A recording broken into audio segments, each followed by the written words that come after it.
When it comes to WCW, there's often a lot of negativity towards the company because of its internal reputation, creative decline, and eventual death in 2001. What people often forget, and by people, I mean WWE fans have been told at any given point by Vince McMahon and his creative team that WCW is not very good and WWE is the best, the very best, the biggest, the strongest, the baddest IDST, is that without WCW pushing WWE to be better, we may not have the same kind of programming we see today. When WCW went after WWE head-to-head by launching Nitro in September 1995, they brought serious competition, and it forced Vince McMahon to adapt his own product to their newer, more innovative, more creative efforts. Now, as of this recording, WCW has been dead and buried for a good 19 years at this point, but while it may no longer be around to offer competition to WWE, there were still many things it did so well that they have become staples in both WWE's product and the emerging AEW, WWE's newest competitor, that we see today. I'm Adam Nicholas, this is What Culture Wrestling, and these are 10 WCW innovations that changed wrestling forever.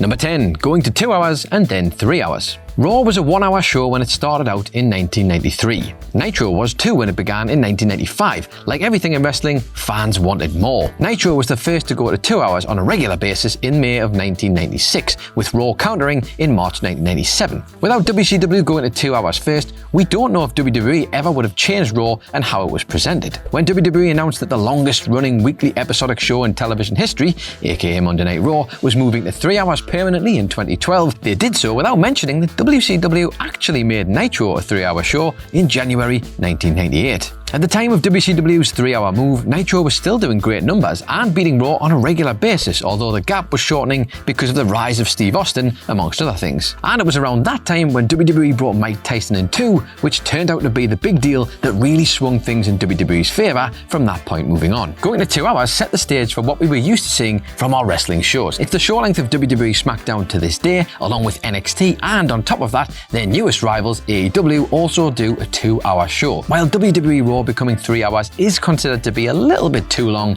by a lot of wrestling fans these days, it doesn't look like it's going to be changing anytime soon. Number 9, an increase in production values. What WCW did during their ascension was to incorporate the kind of slick production values on their shows that we hadn't seen before. And by comparison, WWE was still living in the past with their production. They were locked in as the #1 wrestling company, and they were never forced to change things up. Once WCW started beating them in the ratings, however, that had to change. It was smart of WCW to change how they presented their programming, in particular the way Nitro looked. It wasn't like a normal wrestling show. The commentary team was placed by the entrance with a professional looking set built around it. They brought in the Nitro girls, taking a leaf out of the American sports team playbook to give WCW their own version of cheerleaders. When the NWO formed, they started filming these black and white commercials, talking trash about whoever was in their path. It was so different from the typical wrestling promo where somebody was yelling into a camera backstage. Fans had been desperate for something different for so long, and WCW gave it to them. Number 8, airing more pay-per-views in a year. The pay-per-view business is something WWE popularized among wrestling companies, and they were very successful at it. Pay-per-view shows were seen as major events featuring several titles on the line and a lot of great matches. The television shows were used to build up the pay-per-views. It's a concept that still works to this day, although things have changed a lot as far as TV shows go. In the late 1980s, WWE had 4 pay-per-views. In 1993, they added King of the Ring. By the time May 1995 came around, they added pay-per-views every month, with 2 hour in-your-house shows joining the WrestleMania, King of the Ring, SummerSlam, Survivor Series, and Royal Rumble events. But the question remains, would they have done monthly pay-per-views on their own had they not been forced into doing so because of WCW? World Championship Wrestling's pay-per-view business started out with 5 events in 1991. It was up to 10 by 1996, just 5 years later, and by 97, they were putting on 12 a year. Now, it's hard to say for sure if WWE was eventually going to have monthly pay-per-views every year, but with WCW doing them so often, it definitely changed the pay-per-view format, and WWE adapted accordingly. Number 7, War Games. War Games was an awesome match that Dusty Rhodes created in the mid-1980s for the NWA and became a WCW thing once the company started using that name in 1991. 2 teams of 4 or 5 people worked together in 2 rings to make the other team submit, and if that wasn't enough, those rings were surrounded by a massive steel cage with a roof roof. WWE have borrowed from the concept multiple times throughout the years, but the first notable one being the Elimination Chamber. That was an idea that came from Triple H. He couldn't get the War Games match over the line at the time, so this was a close second, but the game would eventually get his wish 15 years later. NXT introduced their version of the War Games match in November 2017 at NXT TakeOver War Games in Houston, Texas, and since then, the pay-per-view has become one of the black and gold brand's most anticipated shows of the year. The War Games influence doesn't just extend to WWE and NXT, however, as AEW also looks set to replicate it with their Blood and Guts concept, a creative move championed by Dusty Rhodes' son Cody, which was put on hold in 2020 as a response to the global climate. Number 6. Showcasing Cruiserweight Wrestling. When fans reflect on the best of WCW, they often think about the Cruiserweight division that stole the show many times from the mid to late 1990s. Thanks to a roster of ridiculously talented performers like Rey Mysterio, Eddie Guerrero, Dean Malenko, Chris Jericho, Juventud Guerrera, Psychosis, Shane Helms, and the rest, they had some of the best matches in the company. We saw all kinds of great Cruiserweight feuds and matches with Mysterio booked as the main babyface in the division. And some of the things that Rey Mysterio did in 1996 when he was just 21 years old were absolutely unheard of. The talent of those wrestlers is what stood out more than anything, and while the storylines they were given were both limited and lackluster, they were instead given time to have great matches in the ring, and that is why we remember this period so fondly. It's a concept that WWE initially tried and failed to introduce back in 2001 when they acquired WCW, but never really gave enough time or opportunity for it to properly flourish. Fast forward to present day, however, WWE now have an entire brand dedicated to cruiserweight action in the form of 205 Live, where they actually get a chance to perform, and that in itself spawned from their much celebrated Cruiserweight Classic tournament back in 2016. While it may not be as popular as other brands, there are fans who want to see these incredible athletes perform, and credit must go to WCW and Eric Bischoff for being the first to understand and cater to that audience.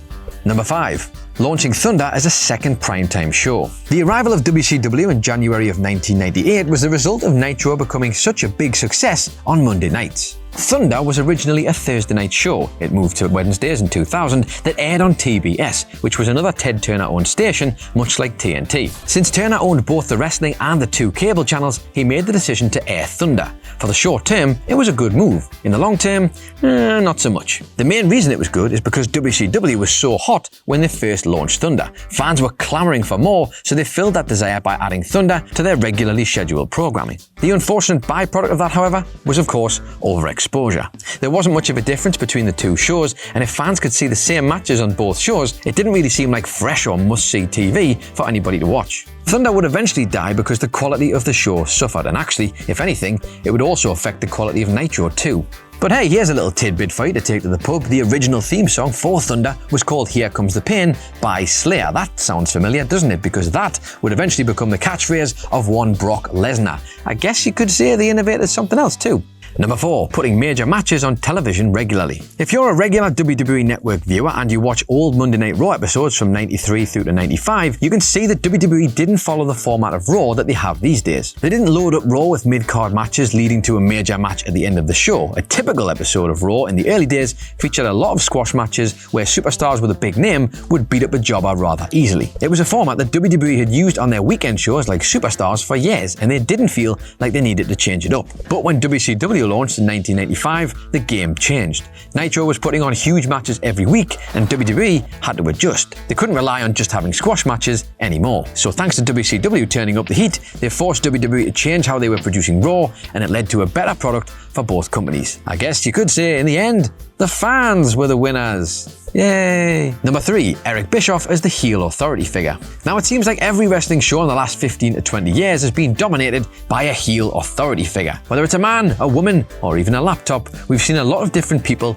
in the decision-making role. They've been owners of the company, they've been chief operating officers, they've been presidents, general managers, commissioners, and more. Whatever you want to call them, we've seen that heel authority figure so many times that it's become done to death. When the NWO was taking over WCW in the mid-90s, it was Eric Bischoff that went from WCW announcer to that guy that was running the show as a heel boss. He would make things difficult for the babyfaces while helping out his heel NWO buddies as much as he possibly could, and to be honest, Bischoff was pretty great at it too. For a guy who started out life on WCW TV as just an announcer, he knew how to draw heat and he had no problem in doing so. Bischoff was one of the best talkers in wrestling at that time, and even better as a heel boss. In fact, Eric Bischoff was so good at what he did that even though he talked about wanting to literally kill WWE, he would get hired by the company a year after WCW closed because Vince McMahon, well, he knew how much talent he had as an on-screen performer, even if he didn't like him as a person. And yes, while Vince McMahon may have eventually perfected the role of heel boss, it'd be fair to say that Eric Bischoff as the heel leader of the NWO was nothing short of tremendous. Number 2, the formation of the New World Order. Now, we'd obviously seen stables in wrestling before, most notably the Four Horsemen in NWA and WCW. But when the New World Order were born in the summer of 1996,